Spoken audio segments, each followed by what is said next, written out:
every level of detail that I'm sure you want. We will be as transparent with you as we can. Bob. Thank you, John. You're mentioning that the bulk of the 3 battalions will be there probably by the end of the weekend, you said, so at the end of Sunday.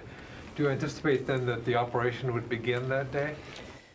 The operation has begun, Bob. I mean, the movement of forces to Kabul has begun. That's the military side of it. I can't speak to the timing of the State Department with respect to their reduction. We wanted to make sure that we were in full support of them and that we were getting on station as quickly as possible, and that's what we're focused on. As for when departures will occur and how many on a daily basis, that's really my colleagues at the State Department for them to speak to. Can I ask a follow-up? Sure. So given the events of the last 24 hours with 3 or 4 additional cities falling to the Taliban, and the Taliban apparently moving closer to Kabul, I'm wondering how likely is it that you will be able to complete the drawdown of forces by August 31st, as opposed to staying to ensure the security of the embassy afterwards? Well, obviously, we're going to be watching the security situation day by day, Bob, and I can't speak for what that's going to look like, in days to come. What I can tell you is where we are now, where we are today, and the mission that we've been assigned is to support the State Department's reduction in personnel by the end of the month. And so that's what we're focused on. That's the timeline we're focused on. And if we need to adjust, either way, left or right, we'll do that. But we're going to always be looking at the security conditions in the ground. Tara. Thanks, John. With the airlift planning that's going on, are you planning to make the airlift available for hundreds of people getting out of the country, thousands? As you know, there were thousands of people based at U.S. Embassy Kabul, and there's as many as 18,000 interpreters that were looking to get out. So Can you give us an order of magnitude of this airlift mission? What I can't do is tell you exactly how many on any given day. But capacity, as I said, is not going to be a problem.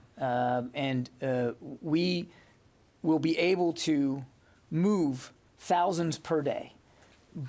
But that's just the airlift capacity. That doesn't necessarily mean that you're going to end up with that every day. It's going to depend on the processing and how that goes. So what we want to be able to do is to get there fast and get there capable and be able to provide as much capacity to the State Department as we can. And our intention is to be able to move thousands per day. Okay. Separately, as we've seen the different provincial capitals fall, is the Department of Defense surprised at how quickly it seems that the Afghan National Army has collapsed under Taliban pressure? We are certainly concerned by the speed with which the Taliban has been moving. As we've said from the very beginning, that this is and it still is, a moment for Afghan national security and defense forces as well as their political leadership. No outcome has to be inevitable here. I'm not going to speculate about surprise. We're obviously watching this just like you're watching this and seeing it happen in real time, and it's deeply concerning. It's, in fact, the deteriorating conditions are a big factor in why the president has approved this mission to help support the reduction of personnel there in Kabul. So I mean we're adjusting as best we can given those conditions. And again, this is a moment for the Afghans to unite, the leadership and in the military. No outcome has to be inevitable here. Just one last.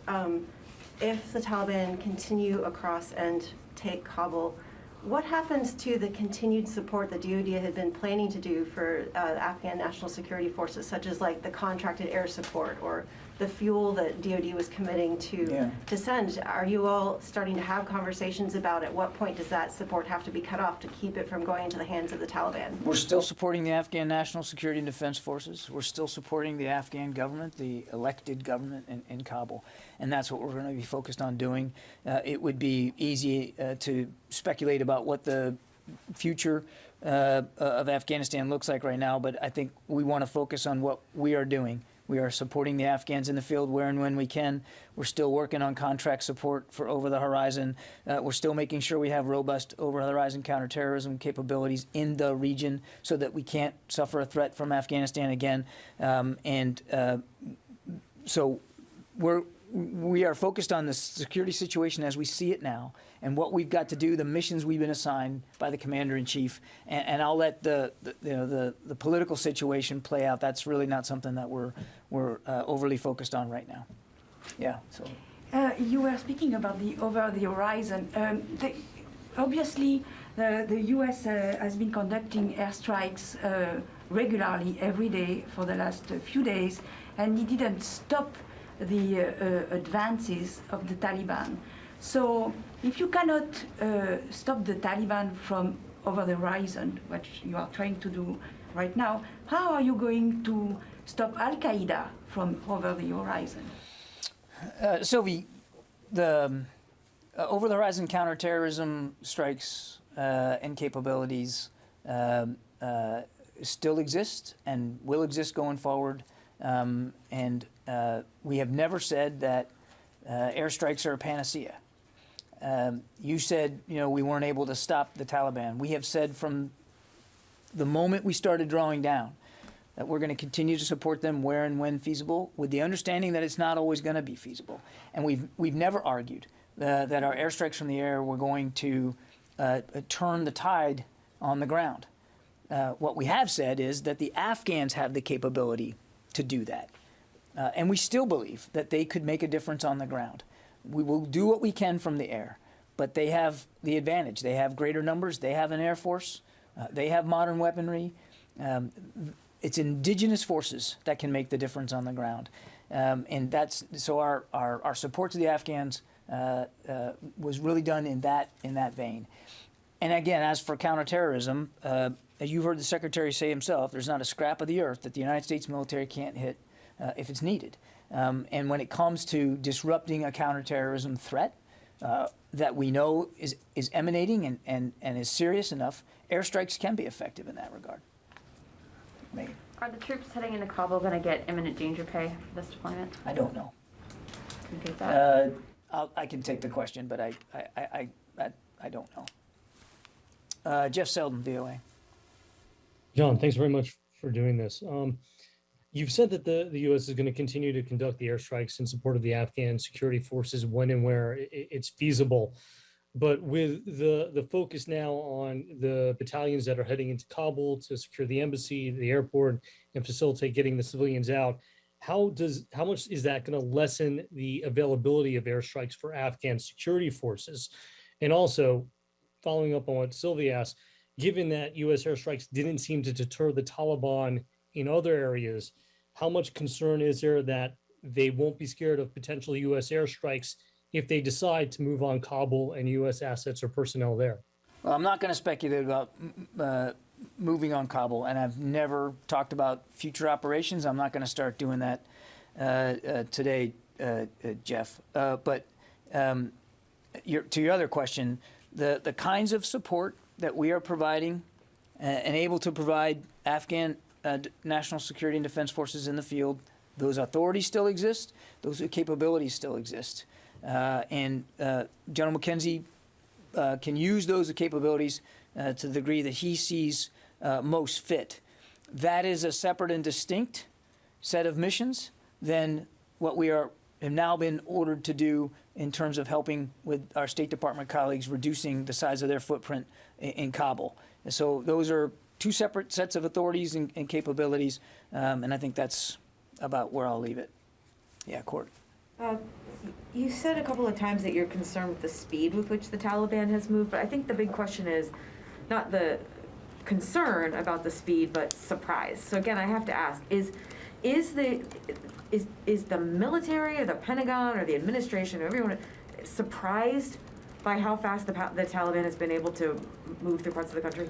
Courtney, we saw the Taliban making advances even before the Biden administration came into office. We saw the Taliban making advances at the district level before the president made his decision. But not like we're seeing now. This is a different ballgame in the last week or so. So, I mean, these specific gains, taking these major cities like Kandahar, Herat, Lashkar looks like it's fallen. I mean, has that caught the military off guard, the speed with which they've been able to do it? We have been watching this from a very early period, right after the president gave us the order to draw down. We certainly have been watching what the Taliban is doing. We have noted, and we have noted with great concern, the speed with which they have been moving and the lack of resistance that they have faced. And we have been nothing but honest about that. And I think I'll leave it there. What about the lack of resistance that they may face in Kabul? Is there a concern that the Afghan military will not fight for Kabul?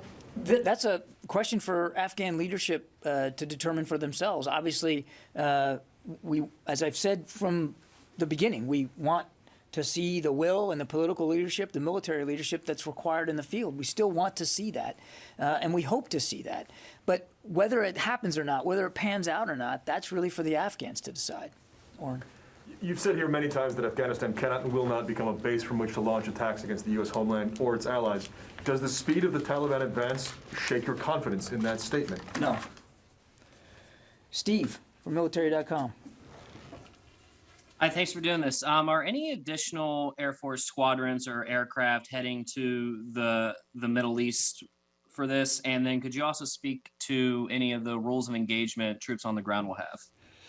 I have nothing to announce or speak to with respect to additional Air Force assets. I've told you, I've given you pretty much the laydown of exactly what we're sending to support this movement. That said, I also said, in fact, I meant it in my opening statement, that there will be airlift provided. Clearly, there's going to be an Air Force role here with respect to airlift. But in terms of combat aircraft, I know of no such moves to do that. And as I said, I've laid out for you now twice what the movements would be, and I'm not going to speak about rules of engagement. We never do that from the podium. David? John, you said you won't speculate about movements on Kabul, but how would you describe the situation now? Is Kabul under threat? Is Kabul isolated? What is it? Right now, without getting into a battlefield assessment every day, I don't want to do that. But Kabul is not right now in an imminent threat environment. But clearly, David, if you just look at what the Taliban's been doing, you can see that they are trying to isolate Kabul. Now, what they want to do if they achieve that isolation, I think only they can speak to. But you can see a certain effort to isolate Kabul. It is not unlike the way they've operated in other places of the country, isolating provincial capitals and sometimes being able to force surrender without necessarily much bloodshed. Again, I can't speak for what their intentions are. What I can tell you is that we're taking the situation seriously, and that's one of the reasons why we move these forces, or we're moving these forces into Kabul to assist with this particular mission, because we know that time is a precious commodity here. Is it isolated now? I don't want to get into a specific intelligence assessment on the battlefield. I just don't want to do that. But clearly, from their actions, it appears as if they are trying to get Kabul isolated. Lucas. Let me try it this way. The main arteries going into Kabul. Again, I'm not going to get into a conditions on the ground assessment every day about avenues and lines of communication, except to say it certainly appears that the Taliban is trying to isolate the city, and they have, throughout this last few weeks, you've seen it for yourself, taken over border crossings, taken over highways and major intersections to control lines of what we call communication, and lines of revenue, and those kinds of things. I mean, but I can't speak, and I won't speak specifically to what the situation is in Kabul right now. John, many times this week you've said the Afghan forces had the advantage. What proof can you offer as the Taliban have taken over now vast majorities of the country and they've now surrounded Kabul? That the Taliban have moved with the speed with which they have, and that the resistance that they have faced has been insufficient to stop those, to check those advances, does not mean, Lucas, that the advantages aren't still there. You have to use it. You have to be willing to apply Any it. sense, John? Yes, If you're it saying does. that they have all the advantages as they're getting crushed on the battlefield, it makes no sense to say they have the advantage. The Taliban appear to have all the advantages right now. Lucas, I appreciate the effort again. They have greater numbers. They have an Air Force, a capable Air Force, which, oh, by the way, is flying more airstrikes than we are every day. They have modern equipment. They have organizational structure. They have the benefit of the training that we have provided them over 20 years.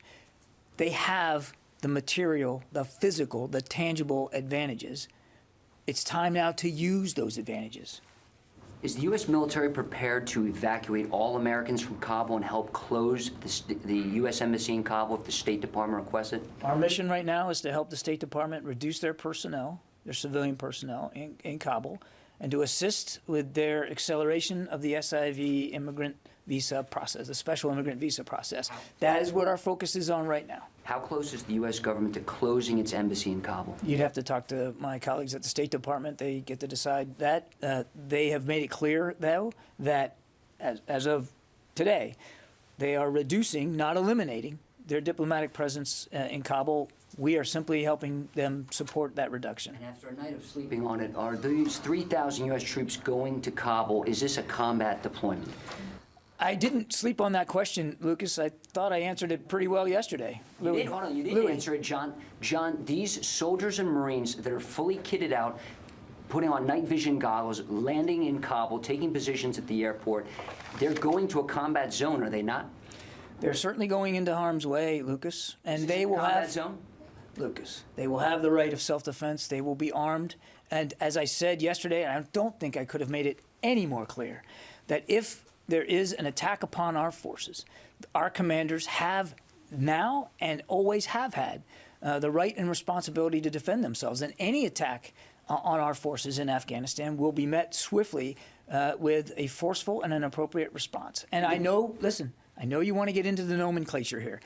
Nobody's walking away from the fact that this is potentially dangerous. In fact, I think one of the things I said at the opening of the press conference was I'm not going to provide a lot of operational detail because we know it's dangerous. We're all mindful of the perilous situation in Afghanistan and the deteriorating security situation, Lucas, and I find it a little I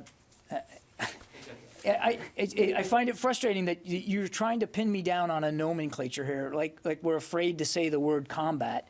After 20 years of being in Afghanistan, we understand what we're facing right now. We're taking the risks very, very seriously, and our troops and their leaders will have all the rights and responsibilities that they need to protect themselves and their comrades. Did the Defense Secretary recommend this withdrawal of American troops from Kabul? I'm sorry? Did the Defense Secretary recommend the full withdrawal of U.S. troops from Kabul? This is before this week, of course.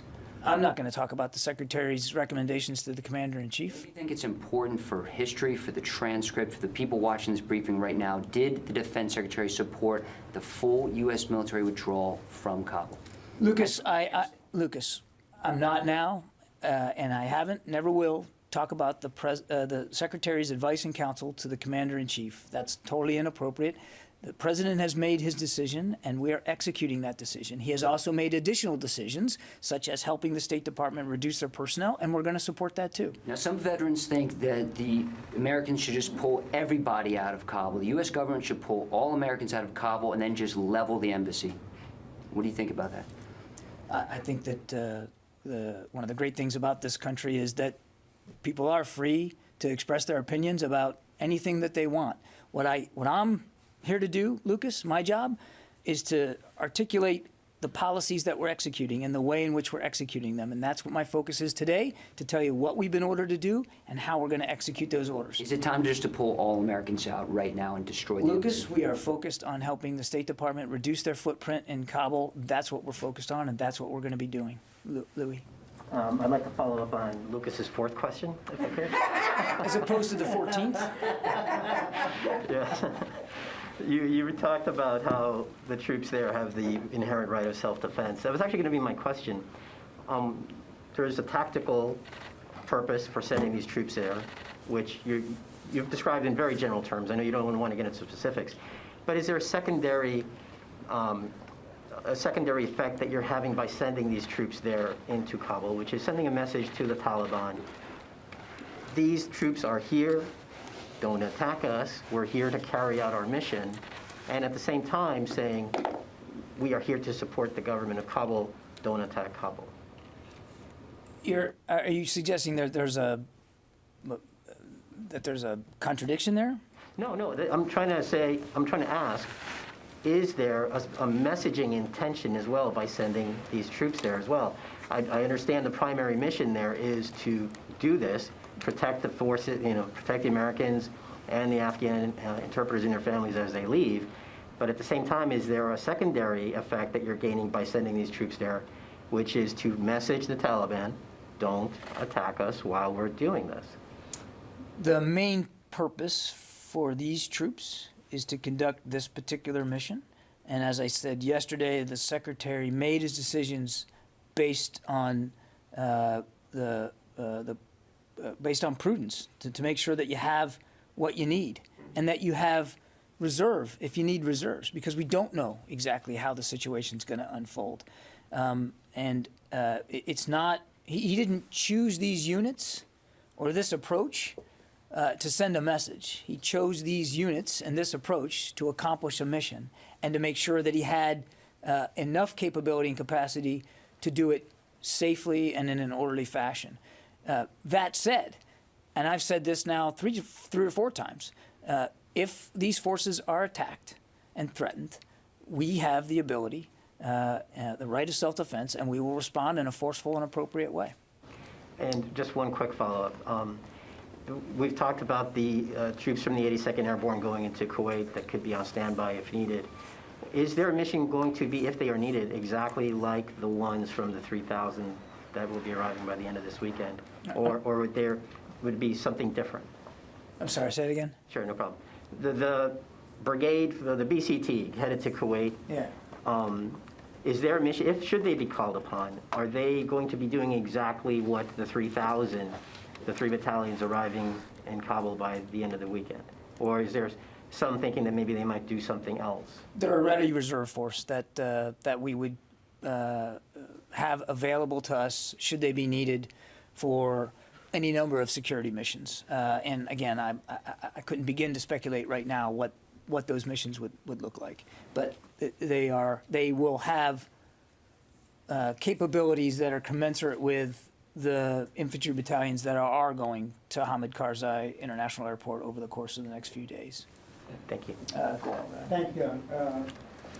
Question is that Pakistan is blaming now again U.S. for the crisis in Afghanistan, and also Prime Minister of Pakistan, he said he already endorsed the Taliban government in Kabul. And finally, if any country in the region, including India, asks U.S. help in this mission of evacuation? I don't know of any other nations involved in this. I mean, these are sovereign decisions that nation states have to make. As I said yesterday, should we be asked to support any movement by our allies and partners, we can do that, and we will do that. I don't know of any, but I don't know of any such requests or such requirements. And look, as just broadly speaking, what we said before is any of Afghanistan's neighboring nations, and any nations in the international community that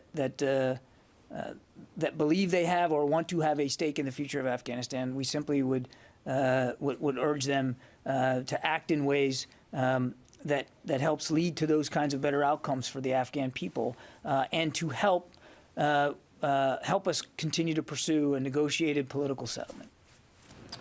Dan Lamoth. Thank you, John. You said yesterday that you thought this was the right time for this mission. Lawmakers from both parties, lots of nonprofits, lots of Afghans would say that the right time for this mission with SIVs was actually back in May or June. Can you square those two things? Why did it take so long? Thank you. We've said for quite some time, Dan, that we know we have a moral obligation to help those who helped us, and that we were ready, willing, and able to support efforts to move special immigrants people applying for a special immigrant visa out of the country and to locations, and we have met that obligation.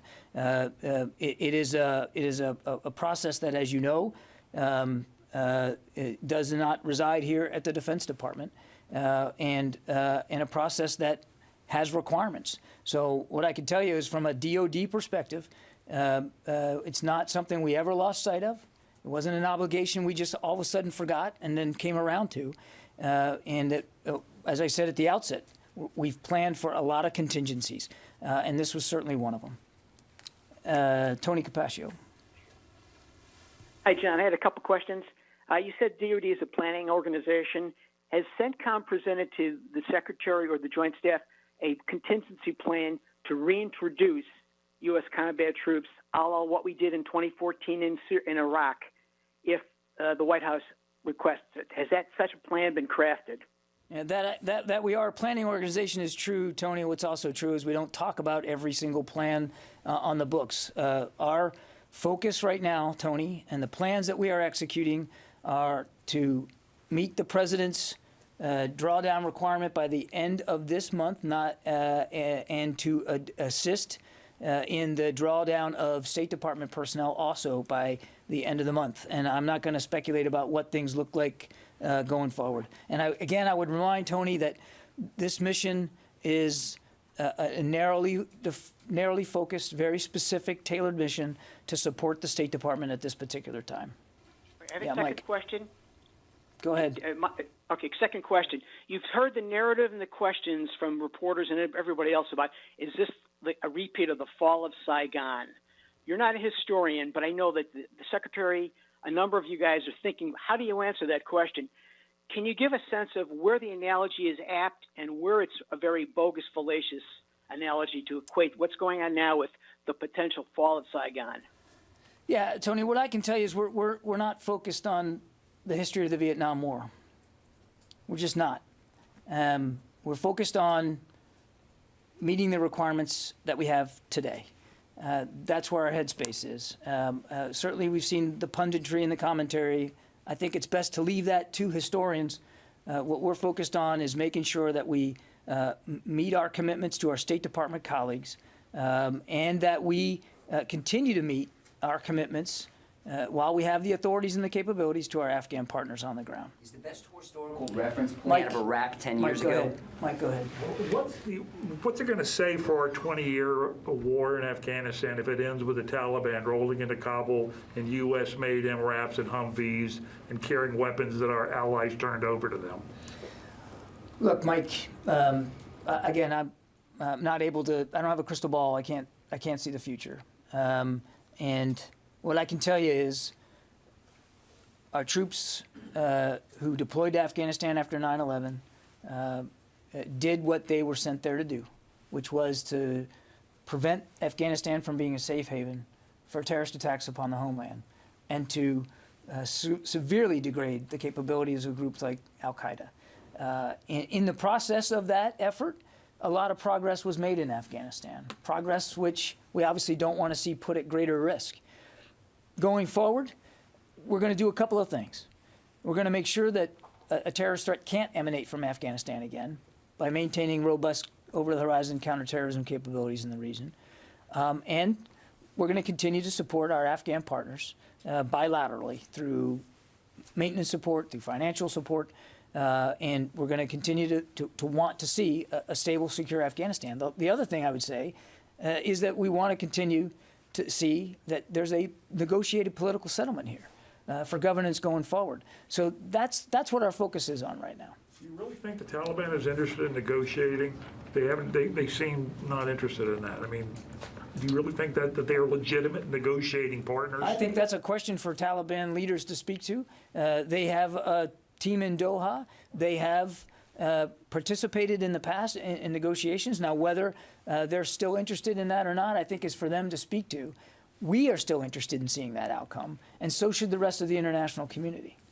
Can I do one follow-up on Mike's question? Yeah, go ahead. On the weapons, will the U.S. allow, if it looks like the Super Tucanos or other advanced aircraft that we've provided Afghan forces over the years, Will the U.S. allow those aircraft to fall into Taliban hands, or are there plans underway to make sure that doesn't happen? I think you can understand why I'm not going to speculate about that, Tara. We've got there is an Afghan Air Force in place. They are flying missions every day. We have made commitments to help improve their capabilities. Those commitments remain in place, including refurbishing Black Hawk helicopters, helping them finance the refurbishment of some of their Mi-17s in terms of financial, contractual support, and then the provision of Super Tucanos. I'm not going to speculate about the destruction of personnel, the destruction of property going forward.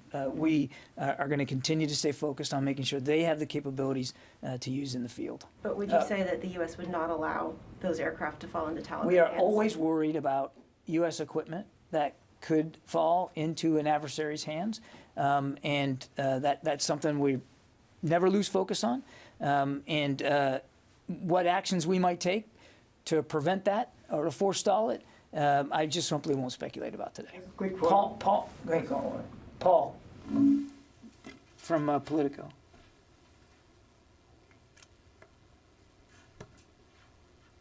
Okay, I guess Paul's not there. Jeff Shogel. Thank you. I just wanted to clarify something you had said earlier. You said with the airlift, the military will be able to move thousands of people per day. Were you speaking specifically about Afghans? So should I say, John Kirby said the military will have the ability to move thousands of Afghans and their families per day? Jeff, I think you can surmise that when I say thousands of people, that would include a population of Afghans, of course, that are being processed through the special immigrant visa program, including their families. Okay, that's about it for today. Thank you. Thank you very much. We're all set. We're all set.